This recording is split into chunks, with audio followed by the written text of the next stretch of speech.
Okay. Okay, so I am here today with Gabriel and John, and they're in California, and they're going to tell me their love story. So my first question to you guys is, how did you meet? Because you're from two different countries, right? Yeah. Yes, we are. I always scared of Gabriel. He. Oh, well, every time I say this story, John thinks it's a little bit different than the way he remembers it. Right, okay, that's why I like to have both the people there, because you can kind of, yeah, what really happened. Well, it was a really rough time for me. I'm from Mexico, Mhm. and after several years, probably after actually 7 years of living in California, I was kind of like going for a kind of like a getaway party because I was decided to go back to Mexico. And one of my friends said, "You just need someone to share your life with." And I said, "Oh, sure. Like if it's really easy, right?" And like, he's like, "Look, I see that guy over there. I think he's looking at you. You want me to go talk to him?" I said, "No, please don't. I don't think. I don't want to be like too like going too much with yes or no or something." Anyways, he just disappeared. And then he came back with John. And well, long story short, now we've been together since then for 14 years. My version of it is that his friend comes over and he goes, "Do you want to meet my friend?" And he pointed, and I thought he was pointing at a different person, and I said, "No, not really." And I said, friend. Are you sure? I want to make sure you're talking about that one right there." And it was Gabriel. So he brought me over, and we hung out the rest of that night. And then what he didn't tell you just now is that the next day I tried to call him on the phone, and he played hard to get and said he answered as Gabriel Santana Salon, and kind of pretended like he didn't know who this person was that was calling him. And I had to say, "No, I met you last night," and I had to like kind of convince him. And then finally he gave up, and we've been together for 14 years now. So you were about to go back to Mexico. Oh my gosh, whoops. That's why we have an edit function. I had it on it, and then I took it off when I was calling you guys. So you were about to leave for Mexico. You're at your going away party. Was this kind of your going away party, Gabriel? Yes, there was. Yes. Okay, and then you meet each other. Yeah. And he calls you the next day, and then you go on your first date, which is where? Well, that's the other part of the story. John, while we were talking this club, he asked me for my phone number. Or no, actually, he said, "Do you have a cell with you?" And I said, "Sure." Then he uses my phone to call his number. And so obviously he will have a missed call the next day from my number. And that's how I realized, I go, "Oh, I know he's playing a game." So the next day I go, "Yes, you need a haircut." Or something. Yeah, I was just pretending it was just another client calling. And then anyways, after all that, he invited me for coffee, and I said, "I don't drink coffee, so and you want to go for a movie?" I go, "I don't want to go. I don't watch movies with strangers. I just trying to play." I don't know what I was doing. Honestly. Being hard to get then. Okay. I guess it was at the very end, but I was not really doing it because I think I was just really nervous. I was like, "Wow, I really like this guy." Every time I hang up the phone, he will call again. I will talk to my friends and say, "Oh, here's he calling again." I was just really stressed out. I don't know what to say. Just say whatever you want to say. But anyway, we ended up going for tea for me and coffee for him, and then we talk about life and a little bit of like just in general what we like and everything. He mentioned he likes my eyes. He's like, "I love your eyes." And I said, "Oh my gosh, my eyes are brown." It's like so boring. "Your eyes are beautiful and blue." It's like, "What are you talking about?" Well, that's nice. Okay, so you lured him in with the eye thing. I like your eyes. Okay, and then all right. So but you were about to head back to Mexico. So what happened? Did you return? No, actually, I didn't have anything planned. It was just like all in my head, but it was something that I thought it was just gonna happen anytime soon anyway. Right. So, but then I started going out with him, and then he invited me to a dinner party. I mean, a dinner for just the two of us, and then he invited his sister just so that I started getting to know his family. And And then all of a sudden, I just find out myself just falling into the whole situation, and I totally forgot about. I never made any plans to leave. All right, perfect. Okay, so when did you know that, Gabriel was the right person for you, John?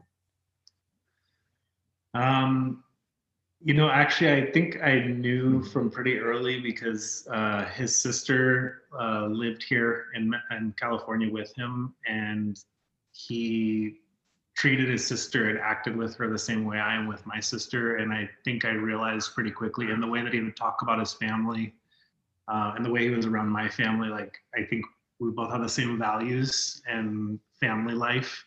And that was just kind of felt right from the beginning. Right. Plus he's gorgeous and And that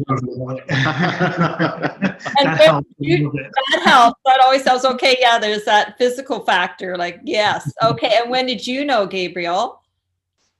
When did I know? When obviously, like, there were too many things that led me to like tell myself that I was totally attached to this guy, and then all of a sudden, one time he came over to my apartment, and he's like, "What do you think this is going? Do you think this is working? This is not working, or whatever? What do you think is going on? I don't know. Like, are we doing great?" And then that's when we decide to like, yeah, let's just start something together.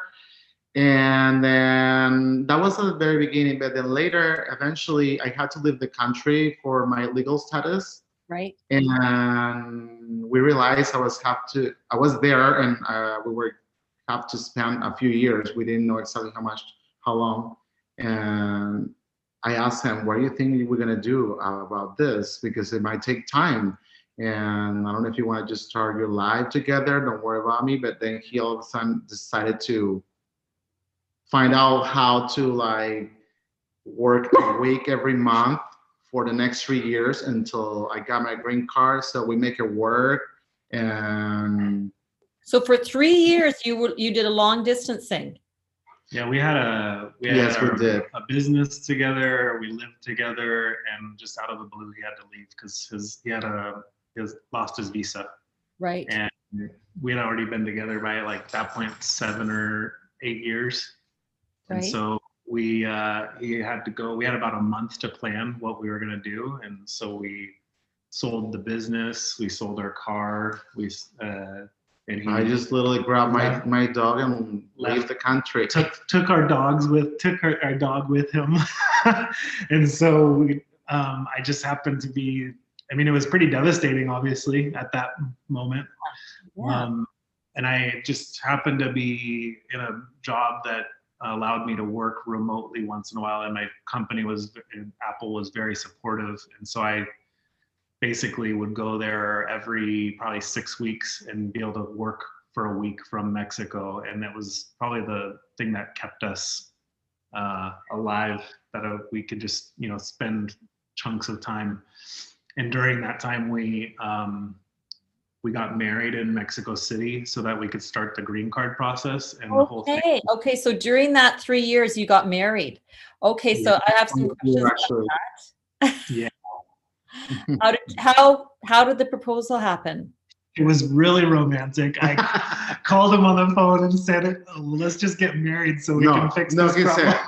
I just speak to the lawyer, and he said, "We need to get married. What do you think?" I go, "Yes, do it." I mean, that's the point when you realize you just have to keep going, or this is the time when you say, "No, I don't want to do it," right? But it was great. So it was more of a proposal over the phone out of convenience, but of course, I mean, it was more than that. You've been together and supporting this long distance relationship for years now. Okay, so you got married. So you go down and you get married in Mexico City. We got married. Yeah, we got married in Mexico City. My parents flew down. We had been working with lawyers on both sides the whole time, and the lawyer in Mexico had set us up in a really nice chapel in Mexico City. That fell through, and we ended up getting married in a little tiny kind of a hole in the wall government building, but the judge was super nice, and it was actually quite personable. It was just a small group of us, and And then again, she said for like a few minutes, just maybe 5 minutes. You guys, you know that what's happening is now you are a family. No matter how it is, no matter what happens later, right now you are becoming a family, and it's great that you guys are here with your mom and dad, and so like that's the way with your like every single thing we're doing or we're being doing along this relationship. It just tells us that that's the right thing. Right. It just kind of all fell into place. It was just Yeah. synchronicity kind of thing. Okay, now we'll get married, and okay. And so you got married down in Mexico. You've been married 14 years, or you've been together 14 years? We've been together for 14 years. 14 years We've been together, married and it's gonna be 8 in September. 8 years. 8 years in September. Okay. So my other question, I do want to ask you, I mean, have you ever faced issues of non-acceptance, being being married and gay? Like, has that ever been an issue? I think luckily we've both had really supportive families. So at least from our families and friends, we've been really accepted and supported. Interesting part about that marriage story was that for the first 6 months when Gabriel had to leave, we didn't have there was no legal way for us to get married, and it was right when DOMA was overturned, Right. which allowed gay marriage to be accepted Oh. federally. And through that, we were able to get married in Mexico and start the process. So for 6 months there, I definitely felt like a bit of an outcast because I didn't have any legal way to bring my partner back to the United States. Right, because I mean, so if you had been heterosexual, you could have gotten married and brought him back, but because you were waiting on this law, you couldn't do that. So it was pretty discriminatory in that regard. And so, okay, that's interesting. I just wanted to ask that question because I mean, I wanted to do that. And so my last question for you, and it's my favorite question. Okay. You've been together for 14 years. What's your secret? What's your wisdom? I think it's great to trust in yourself and also trust in your partner. And if you need help, you have to learn how to ask for that help. I think a lot of the times people are a couple in a relationship. Sometimes, a lot of the times we try to do everything we have to do or we can't do by ourselves without asking for the support. And it's pretty much what we are together. That's why it's a couple. Together is easier, everything, whatever we're going through. I heard that now with this pandemic, a lot of couples that I know at the salon, people come over and talk about their relationships, and it's really bad. It's really sad to hear how people are not going very well or doing good after through this time. Right. But I think when you are into that relationship with your husband or your partner at that time, and yes, your partner is way easier. I don't see why it's really hard to just keep living life. It's just a different way. Find a way. Ask for what you need. Adjust, because I mean, you guys have had to do a lot of adjustments. We did. You had to leave the country. You had to, lots of adjustments. Okay, so do you have any wisdom that you want to share with us, John? But what makes the two work? I think you need to have patience and support each other through everything. I think you have to be a little bit selfless to be in a good solid relationship. Support the goals of the other person, not always think about what is gonna be the best for yourself, because if you really are thinking about it as a partnership, whatever is gonna improve Gabriel's salon or the his profession is in the end gonna be better for me too, right? Right. So I think it's really it's just teamwork. What's that? It's teamwork. Teamwork and supporting each other with Yeah. like what is important for one another. Really, yeah. So many things. When I go see my family and John comes over, I always say thank you. He's like, am I actually enjoying it too? And the same thing, like when we're here and we obviously see his family more often because they're in California, we go see them every Saturday sometimes, and he's always like, thank you for coming and sharing times with my family. But I go, sure. I mean, I love his family. Like we said at the very beginning, we feel like our two families are totally together and in this with us. Awesome. That's wonderful. Yeah. I know. Yes. That's great. Yeah. So you've got the same values, you've got family that support you, and you support one another. That's fantastic. That's, that's awesome. Well, thank you very much for sharing your love story. And I'm just going to press the